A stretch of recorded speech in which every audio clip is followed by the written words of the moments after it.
basically, if you have your significant other, and let's say that significant other values safety and security, let's say you value excitement, two very different things. They might say, "Why do you like going on a roller coaster?" And you're like, "Oh, I like it because I get thrown around and it feels like I'm like gonna die." And then the person who values safety and security is like, "Wait a minute, that's the last thing I want to feel." Yes. Those are two competing values. The funny thing is, those two people are generally the most common couple. Like, if there's something about Right. that opposites attract, Yeah. right? But of course, once opposites attract, then they get together and then they often try to change the other person.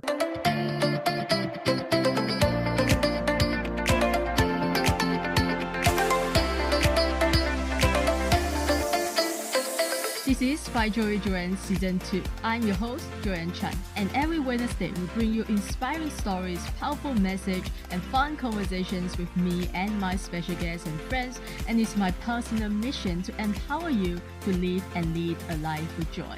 This podcast is for you if you're looking for more joy, courage, passion, and purpose in your life. Now let's dive into today's episode and get ready to laugh, learn, and live your life to the fullest.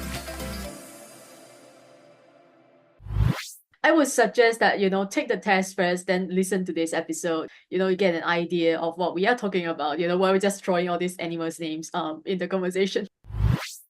Our guest today has administered personality-based life coaching for more than 20 years. He's built a successful education company that uses personality typing methods to better the lives of more than 20,000 students, parents, and teachers.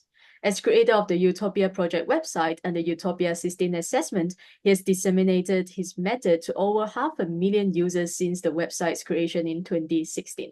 His coaching program has been used in companies like Hulu, Disney, universities, and over 40 school districts. And he's here today to empower you to grow into your truest, best version of yourself and discover who you truly are. So guys, help me welcoming the author of The Power of Personality, Eric G. Eric, welcome to the show.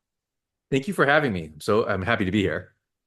My first question is, okay, I've got so many questions, by the way. But my first question is, what inspired you to create a new personality test on Utopia 16 assessments, what we are talking about?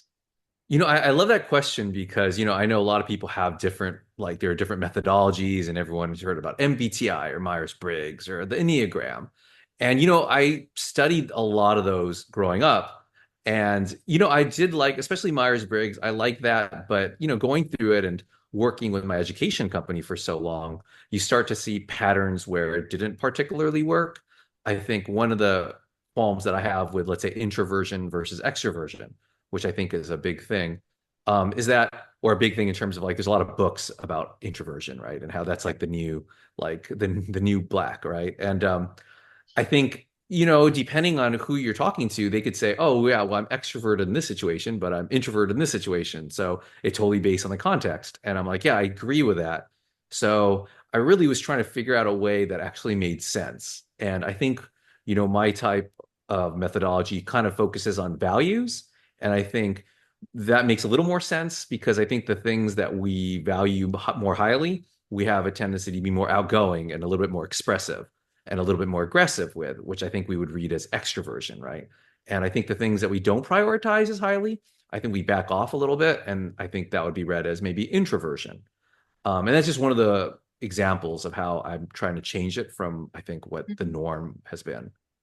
Yeah, and I'm sure it comes from I believe, right? Because while I was doing my research and reading about your story, your background, I believe it comes from your own experiences in the past. Because you mentioned that you mentioned being a bad student in the early years and the challenges that you were facing in traditional education. So I believe that's could be one of your inspirations, and how do you want to, like why are you so passionate about changing the the landscape in education, right? So how did these early experiences, like the challenges you were facing, being called a bad student, shape your approach to education today, personality and personal growth?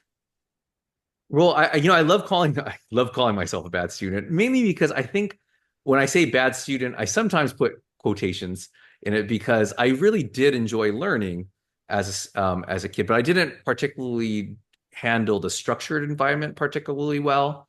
And I think a lot of times when you go through school, I think there's that great quote from, I believe, James Baldwin, where he says the irony or the paradox of education is the one more becomes educated, essentially, we start to question the system we've been educated in. And I think that's very true, right? I think we find out that school tends to be more about how to follow rules and Yeah. like do the safe route and have these different kind of um, parameters that you must follow.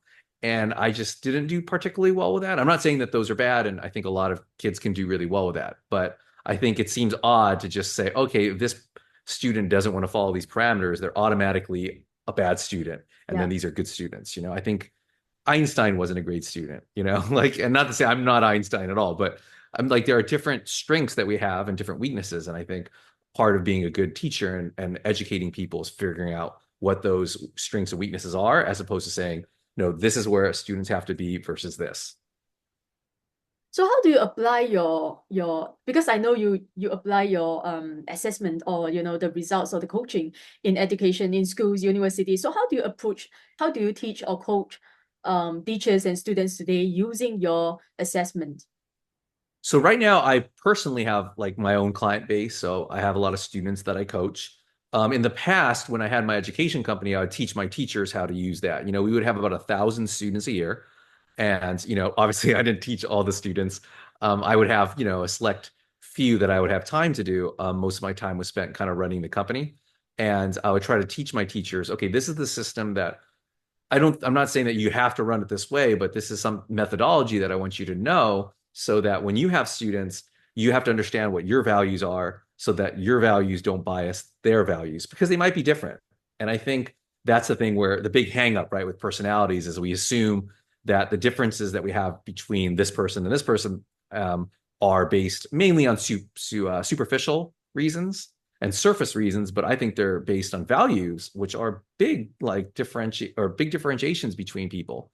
And I didn't want my teachers to know that their values were like superior to what their students' values might be. I want like them to try to understand each student's different, work with each student differently. And yeah, that's pretty much how I spread that over the decade of owning that education company.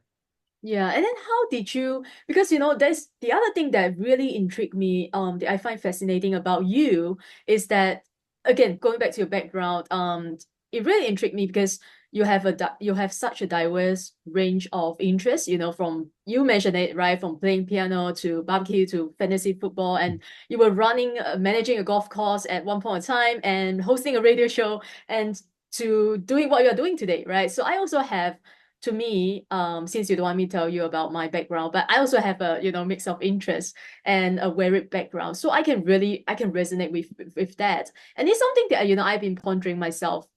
How do our experiences in such diverse roles and backgrounds shape our identity? Because to some people, right, it might seem like we don't know what we are doing, we don't know who we are, we don't have focus, Mhm. and even I sometimes get confused, like who am I really? So and I believe you will be the best person to ask this question because given what you do and your background as well. So how do you think our varied background and experiences define who we are? It's interesting that you say that because I know I wanted to guess what personality type you were. And that is like a really big indicator because the Right. way I separate it, and not to get too nerdy here, but I Yeah. separate people into four different packs. I call them packs just because I also use animal types. So there's four different packs, and each one of those packs values has a different core value.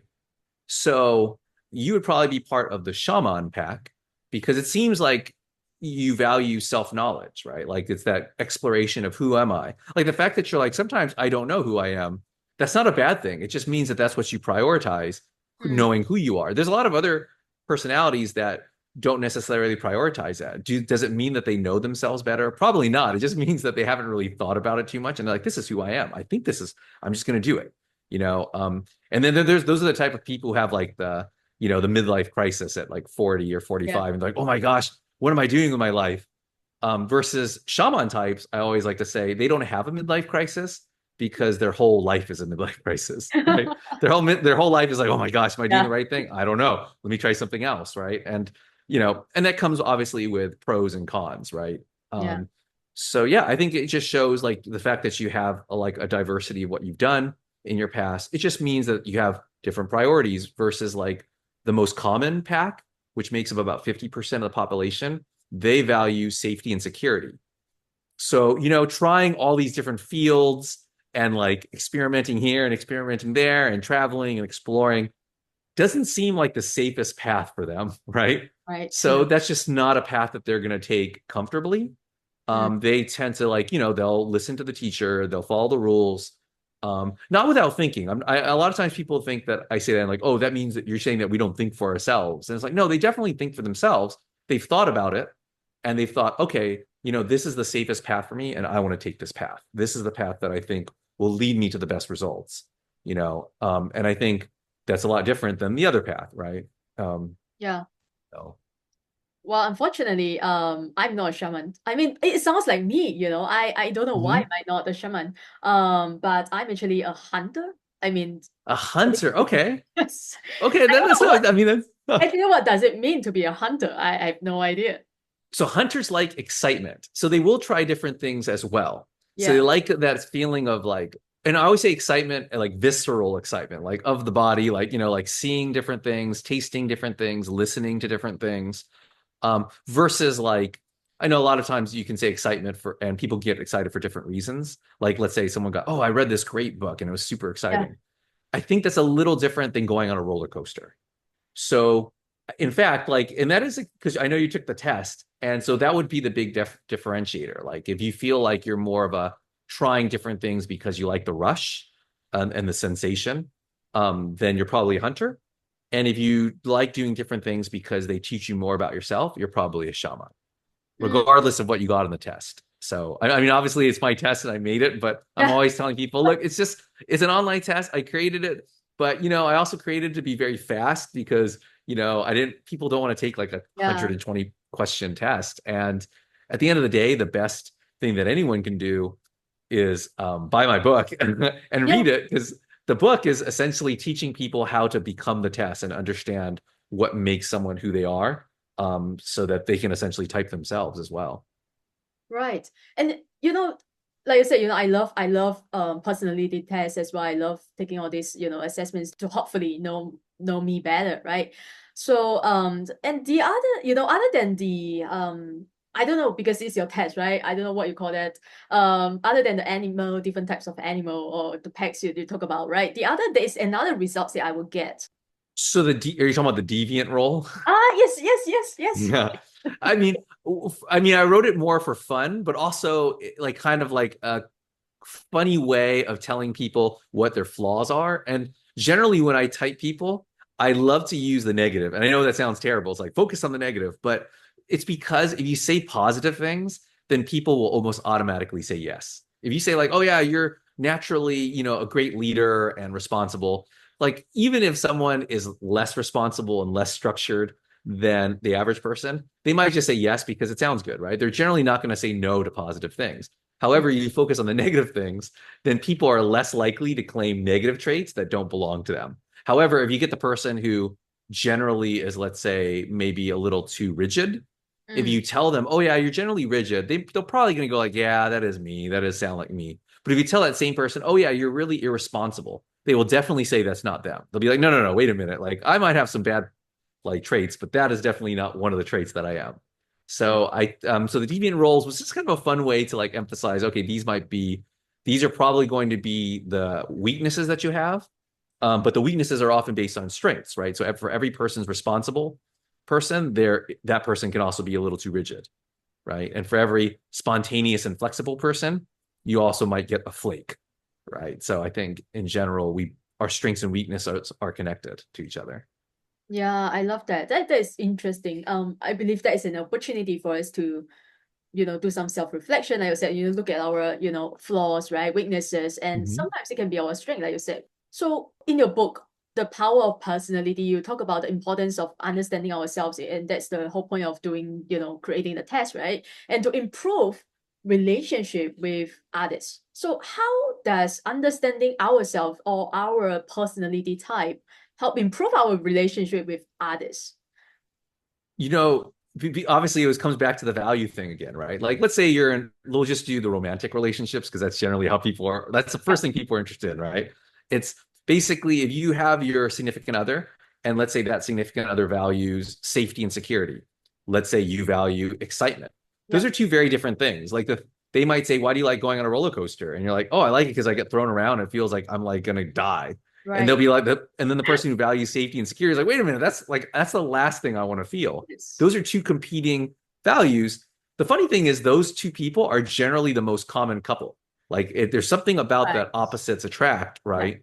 But of course, once opposites attract, then they get together and then they often try to change the other person. And I think Mm. learning about like personality types teaches us that you can't change other people. Like, if you actually are successful in changing them, that's probably unhealthy because they're basically acting in a way that's not natural to their own instincts. And that never ends up really very good, right? Like, I think we don't really change. We can grow into better versions of ourselves, but we can also grow into worse versions of ourselves. And I think when we learn about personality types, it helps us just appreciate the people around us more. Right. So are you saying that our personality type can never change? Or maybe 10 years later, when I take this test again, I will still get the same results? I think if you get a different result, that probably means that you're finding more about yourself. Like, you yourself haven't changed, but I think the things that you're learning about yourself have.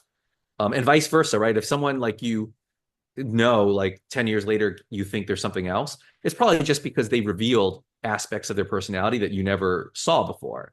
And I think that's why I encourage people to read the book and like pick this kind of like methodology up, because at the end of the day, it's just more about trying to understand people better. And I think I'm not like something like, okay, once you figure out what someone is, that's what they are, and you're certain about it and put them in a box and you're always going to view them that way. I Yeah. think of it more like an ongoing growth pattern of like figuring out more about people and then developing your understanding of them. And maybe, who knows, maybe their animal type in your mind does change. But really, it's more about you knowing them better.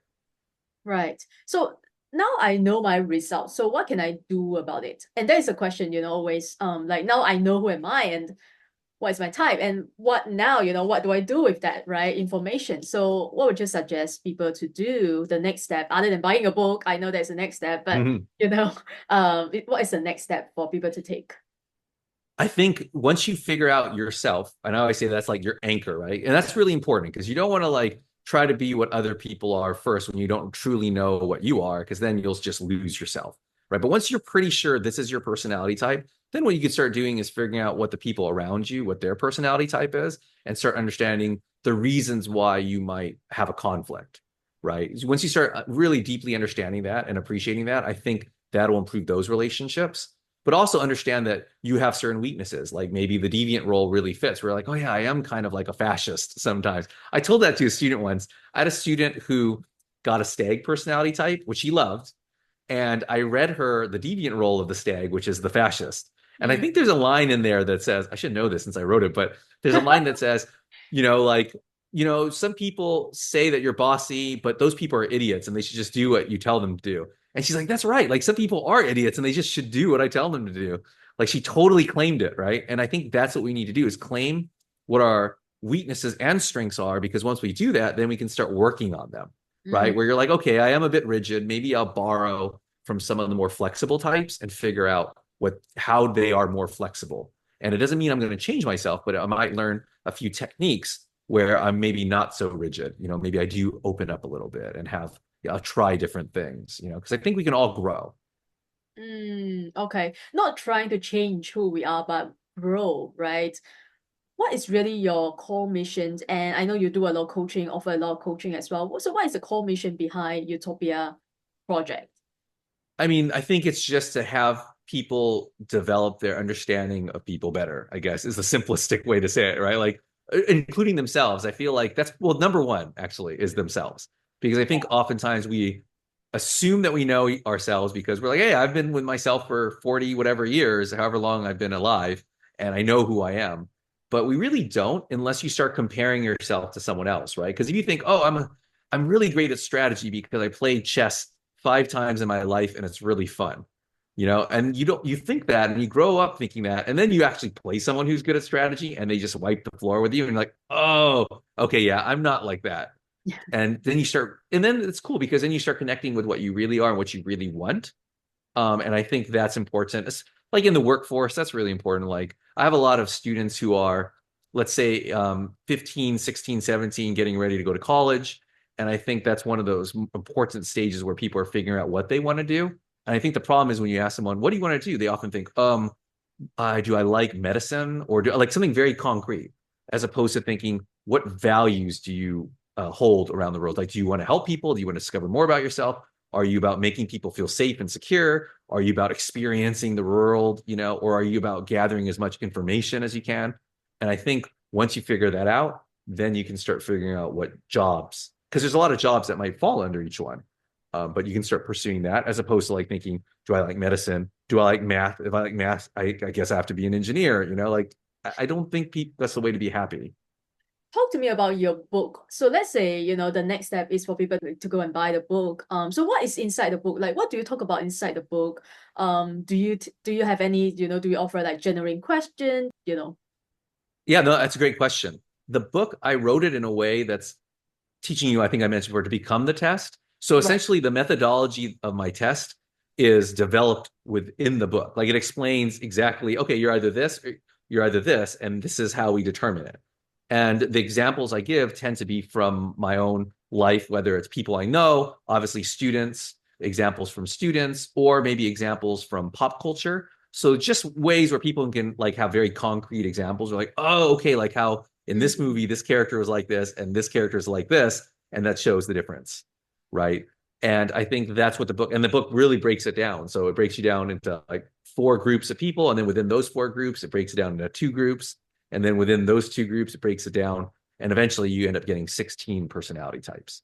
And I Right. know a lot of people hear that and like, oh, that's just like Myers-Briggs, but the way that it determines your type is very, very different. Mm. And I could give an example if you like. Sure. Yeah, please. In Myers-Briggs, there might be the difference between an ENTP. Sorry, this is getting really nerdy. An ENTP and an INTP. The difference would be extroversion versus introversion. And people get that, oh, okay, like the ENTP is going to be more talkative and more outgoing, and the INTP is going to be more reserved and like more soft spoken. Yeah. Um, but the way I divide it is because those two types of people will fall under the Smith personality pack, and Smiths value information. Mm. The difference has nothing to do with whether they talk a lot or they're outgoing. It has more to do with how they process information because they're Smiths. So an ENTP, the way they process information and how they learn is by experimenting. And the INTP, or what we call an owl, the owl learns by observation and theory, like thinking in their head.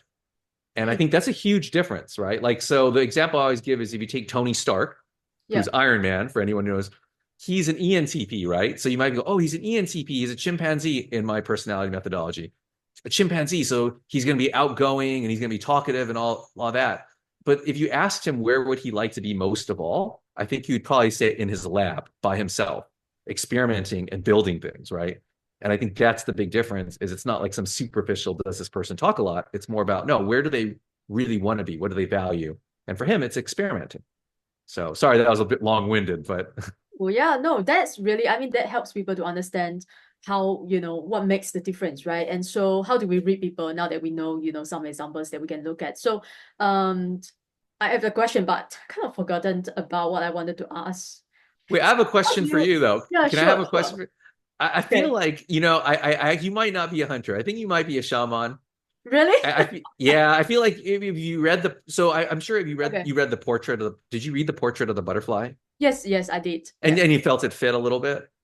Did it Uh, fit? yeah, not 100%, I must say, right? Oh, So did? should Oh, I not retake the 100%. test? Should I retake the test? I think if you read, why don't you read? Oh, let me ask you one question. Has anyone ever told you that you might talk too much or that you talk a lot?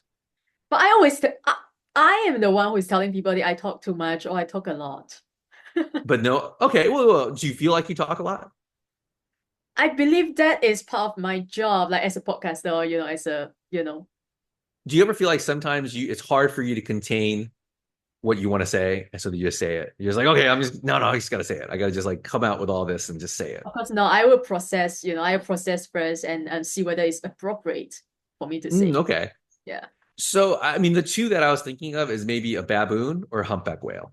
Those Hmm. would be the two. The baboon would be the more like they have sometimes have a hard time controlling what they say, and Right. they kind of sometimes say inappropriate things just because they just like kind of like, oh, whoops, okay, I just said it. But And that's all that shouldn't good. be me. That doesn't sound like me. So yeah. Okay. So you might be, oh, then I might think, oh, did you ever in school, did you ever join like a club or start a club for like recycling or something really idealistic? Like I always think of recycling for some reason, but like something where student government, were you ever part of that? Did I? Oh my God. I don't think so. I'm a good student, by the way, but Okay. yeah, Okay. Do you like to read a lot? I used to. Oh, okay. I do. Okay, you're definitely. I feel like you're a shaman, but I'm gonna guess. Okay. Whew, maybe try if you read the humpback whale Okay. personality type or the panda. But pandas are good students, but generally they would probably say like, "Oh, I'm a good. I still read a lot," and they read a lot. Where humpback whales, their reading is inconsistent, meaning like they could read a lot and then just Right. not read anything for a while and get into something else. Like, oh, now I don't read anymore. I'm like into crocheting, or I something think like that's that. And me. then maybe read the humpback whale and see Okay. if that's more. But once again, I'm just guessing. Sorry, I just wanted to throw my Yeah. Oh, two that's cents in fun. there. So yeah, I mean, I definitely want my listeners, I mean, for people who are listening to this or watching this right now, go and take the test so you know what we are talking about. Yeah, right. Sorry. I'm just yeah. I use these No, it's terms as if fine. Yeah. everyone knows them, but Yeah, and I love that. It's so is it so okay, okay, now I remember the question that I want to ask. So how do you make sure that, the accuracy and the reliability of the results? Because now I'm sure it's not easy to create a new personality type, like I mean there's so many different types of people out there, like so many people. How do we know? How do we define that? How do we group that? I'm sure it's a lot of work and research, right? But so how do you ensure the accuracy and the reliability of the test? It's obviously it's when you're dealing with people, it's not a science, right? It's basically based on observation and experience. I've been doing it for quite a long time. Like when I had my company, we'd work with maybe 1,000 students a year, I think I mentioned. So, if you have a decade, that's like 10,000 students and, not including the parents. And obviously there are parents for every kid. And so I would meet a lot of those parents and talk to them. And I think just through observation, I think is important. And obviously there are different ways that you can always compartmentalize and categorize people. I'm not a big believer in certainty. I'm not like a big believer, like this is the only way, but at least in my experience, it's been very helpful to learn this methodology. And I do think it's like the truest way of seeing what's really inside someone. I think a lot of the methodologies focus primarily on the outside because that's easy for people to see, right? It's easy to say, oh, that person likes to read, that person is organized, that person likes art. They're very clear things, but my thing is more like, why do they do the things we do, or Right. why do we do, like, because you can have a bunch of different writers and they could all write for different reasons and it shows up in their work, right? Like the way that Charlotte Bronte writes about English society or British society is going to be different than the way Jane Austen writes about British society, because their personalities are very different. And I think when we start understanding the why is more important than the what, I just think that's a lot better way to look at people. Yeah, it's the why, right? I mean, yeah, you're so right. And it's the values that drive us. So what is your type? Now I'm curious. Like, what is your type? Well, I'm a shaman, Okay. and I think shamans, once again, self knowledge is a big priority for them. So it would make sense that I would write a book on people finding out about themselves, because not only is finding out about like yourself a big shaman priority, but clearly it's about helping other people find themselves too. Like that's just something that shamans really like to do, and for me, I've always gravitated to that. I've definitely always felt the need to try to figure out more about myself. And once I did that, then now it's like helping other people's get there. And I'm still finding out stuff about myself to this day, right? Where you're always like, oh, that's interesting. I guess I didn't know that I had that problem, but I guess I do now. And like work on it, right? And I'm a baboon specifically. I'm a baboon type. We're just louder. We talk a lot, as you can tell. We just go on these long riffs. We're a little preachy. That's like the worst part about us, is like we're preachy and maybe a little flaky, and we don't always finish everything we start.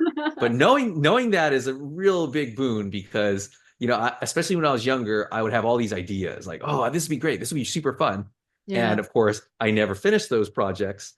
And knowing that now, I'm much more conscious about that, where I'm like, okay, if I start something, I want to at least finish half of the things that I start, you know? Hmm. Um, yeah, I have a sausage maker at home where I can literally, make actual sausage, and I have not used it yet, and I've had it for about 9 months. So I'm not finishing everything that seems interesting to me, but I want to. I try my best. Yeah, I mean, I think that shouldn't sometimes this is how I would like to look at it because I'm quite, sometimes I just want to learn something new. Let's say, for example, a language, right? I wanted to learn French and I started it and I didn't finish it. So I mean sometimes this is how I look at it, or at least how I convince myself, so I don't feel so bad about myself, is that we don't always have to finish what we started. Like for example, I think I read this quote somewhere, like you don't always have to finish the book that you started. If it sucks, right, you should stop reading it, Right. right? And then do something else, or read another book. So that's how I like to, look at it now. Right. If you're eating food or something and you don't like it, Yeah. then, like why eat the rest of it? I was actually had that today. I was eating sweet potatoes. This is really random, but I was eating these sweet potatoes that were left in the fridge here at my work. And I was like, I don't want them to go to waste. I warmed them up and I was eating them like, gosh, this is disgusting. And I just threw it out because it's like, Yeah. why finish that? And you're right. Like it's really, and especially, sounding a lot like a humpback whale, because humpback whales also have that issue of like not finishing what they start. But at the Yeah. end of the day, the cool thing is they tend to start lots of things. So ideally, if you start 15 things and don't finish 10 of them, two Yeah. thirds of it, that still means you finished five different things, right? And that essentially is a victory, right? Where you have other types is the opposite problem, right? They're too afraid to try and start different things. Mm, And then they might complete like one or two things, but that can be really limiting when maybe they really wanted to do this and they never tried it because they were so like, oh no, I got to do this. I got to work on this. And then they never get around to it for maybe their entire life. yeah. Yeah. I mean, of course, these are people I believe are the people who value safety and security. Right. Right. Yeah. So they're too afraid to start something. So do you now when you, let's say, I don't know, when you're meeting a new, let's say, a potential partner, or even in, in business or in relationship, do you send them the test and to find out who they are first before meeting You, them? you, I have a friend who does that. She's like, oh gosh, I make everyone take this test, before I date them on whatever Hinge. I personally don't because generally I feel that I'm the test because I know it so Yeah. well. So I just do it by talking to them. And so I am doing the process, but it's a little bit more subtle than, hey, Right. take this test and tell me what you get. And sometimes, often if you take the test, someone could get the wrong answer. And I hate telling someone, well, that might be wrong. Maybe this. Mm, I guess humpback whale for you, because it is kind of similar to a butterfly, but it's probably right. closer you're probably closer to humpback whale based on what you said. And I trust my own instincts more than the test, just because, a test it's cookie cutter, right? It's like, it doesn't adjust for the Mm, person. So okay. yeah. So Yeah. to answer your question, I do the test just in my head. Yeah. Okay. Like in the beginning, so you asked me not to tell you my result. You want to guess, right? I mean, that's how. Yeah. I mean, I'm sure it's fun for you, especially when you are the creator of the test. Yeah, and with students, it's really cool too because it's fun to get different animal personality types with my student because then I'm have to figure that out, and also I'm developing what that particular student needs based on that personality type, right? Like if you have the gatherers, and gatherers are that 50% who value safety and security, they need different things, right? They actually are pretty confident in themselves. They're not like a shaman. They're not like wondering, oh, am I doing it right? Yeah. Generally, because most of the things they've been doing throughout their life have been confirmed by their teachers or their parents or whatever society tells you should do. They do it, like they're like, oh yeah, I should get good grades, go to a good college, get married, have kids, start a family, that kind of thing. That just follows the linear approach. System. Yeah. So their thing is, I always know in my mind, like, okay, I need to get these students to open up, try different things, see things differently, because they probably haven't got a lot of that advice, versus maybe if I get a shaman student, I'm like, okay, I need to give them first to have confidence in themselves because they don't even know who they are. And Mm. they haven't really been told to look for it. They've been told by maybe the gatherers, teachers that they've had, no, don't look for yourself. You should be this. This is what you should be, and you're not. So you need to change. Um, Yeah. so All this is really fun. I mean, yeah, this is such a fun conversation. I mean, something that it's the first time that I'm actually bringing on a personality type expert on the show. So I'm sure it's fun for Oh, my listeners as well. So is there anything else that you really want to talk about? Perhaps I didn't ask you or didn't let you. no, I mean, like I said in the beginning, I love talking about this topic, and it could go any way. That's the fun about personality. A lot of people like, oh, like how about this show that I really like? That's actually a really common one. Is I often use my students as well, because I tell them, look, you're going to learn about personality typing, right? So we're going to learn it by using fictional characters first, right? Because fictional characters can't get mad at you, right? Like with like real people can. So we do a lot of like, okay, we'll analyze and figure out, let's watch Game of Thrones, and let's figure out what these characters are. I was actually just working with students today with Dead Poet Society, which is a really good one. And so what I do is and movies are fun, right? So people watch it, they're like, oh, Harry Potter is this type. Oh, Hermione's this type. And I'm like, yeah, and see, that's why when they came to this decision, this is what they did. So that's another way I try to teach it is through pop culture because, everybody loves movies. Yeah, and yeah, I think there is one out there already, like about, the movie characters, like which movie characters are you? I don't know, just a random thought. So yeah, so thank you so much again for coming and sharing so abundantly with our listeners today. But this is not the end because we always end with our final 5 rapid fire questions. So every question has to be answered in 1 word or 1 sentence maximum. Okay, It's gonna a be a lot of challenge. pressure. Okay, I'm ready. I'm one sentence is hard, so 1 word is super difficult. I'm gonna try 1 word though. I love the Yeah. challenge of 1 word. First question is, what is one thing you wish you knew earlier? Confidence. Love that. Second Yeah. question. If you could live your life all over again, what would you do differently? Uh, I have 2 words now. Play more. Sure, I Play could be a more. sentence, right? Yeah, I guess yeah. Yeah. Yeah, I'd say I'd play Balance. more. Okay. What is something you're trying to learn or curious about right Sausage making. now? I know that also sounds really dirty. When I said I had a sausage maker, I'm like, okay, I know that sounds really dirty, but it's true, and I love cooking, so that Okay. is one of the things, and it's so specific. So yeah, that's what I Yeah, want I know. to Yeah. It's so random. specifically Thai, the northern Thai sausage, which is I guess a Laos sausage called the sayua, which is like my favorite sausage in the world. And I know you're in Singapore. I don't know if you get it Yes. down there, but it's so like I love it. So that's what I would love to make is learn how to make that. Okay. Yeah, I mean that's super random. If you have five Yeah. minutes and the whole world is listening to you, what would you say? Uh, uh, think about what you want and do it. I love that. And the last question is, what brings you the greatest joy? When people discover what they want and they go for it. I love it. You just repeated the answer. Awesome. Now tell my people where they can find, where they can take the test, where should I send them to? So I have 2 websites, and I know it sounds really weird, but it's because one website works best for articles, and that's where you can find the test as well. And that's utopiaproject.com. And that's YOU, like YouTube, utopiaproject.com. And then if you just flip those two, projectutopia.com, that's where you can find like my life coaching. I also own a shared creative workspace here in Los Angeles where people come together, and that's all on that major site, Wow. which is projectutopia.com.